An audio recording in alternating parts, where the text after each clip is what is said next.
Бул жаныбар жанагы Өзбекстанда бойсун деген атка окшоп кетет экен, светтер, а? Бул жаңы эле үйрөттүңүзбү? 2 күн болду. 2 күн болуптур, жаныбарына. Көк түстөгү улак көрүлөк, а? Улак көрүлөк. Россиядан келгенде 10 күн болду. Россиядан келген 10 күн болуптур. Такалап койгон окшойсуз, а? 4 бүт тең така, жак. Алган адам үйрөтүп чаба берет буюрса. Пробег 0. Пробег 0 ке свежий, мына көрүңүздөр. Эмеси бою канча барып калат эле? Бою 66. 1.66, а? Мына көрүңүздөр.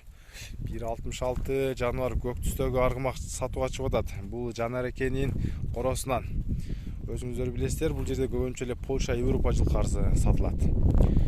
Эми балбан бери менин жаныма келип токтоп турсаң, бу толдорун жакшылап көрсөтүп коюн, токтото бер.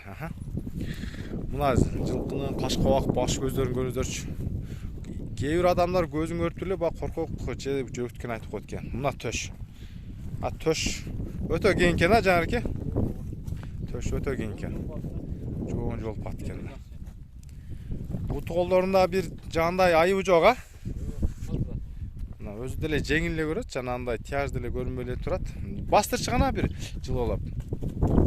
Үстүндөгү мына окуучу бала деле башкарып атат, мына көрүңүздөр. Анан жоң жанагындай балбандар минип үйрөтсө жакшылап болсо керек. Мына көрүңүздөр. Жанар. Баасын канчага баладыңыз баасын?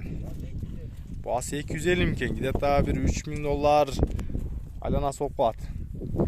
Жанар экенин номери +996 0220 05 05 50 деген номерге байланышасыздар. Бир-эки жылоолоп коюштун эмеси барбы?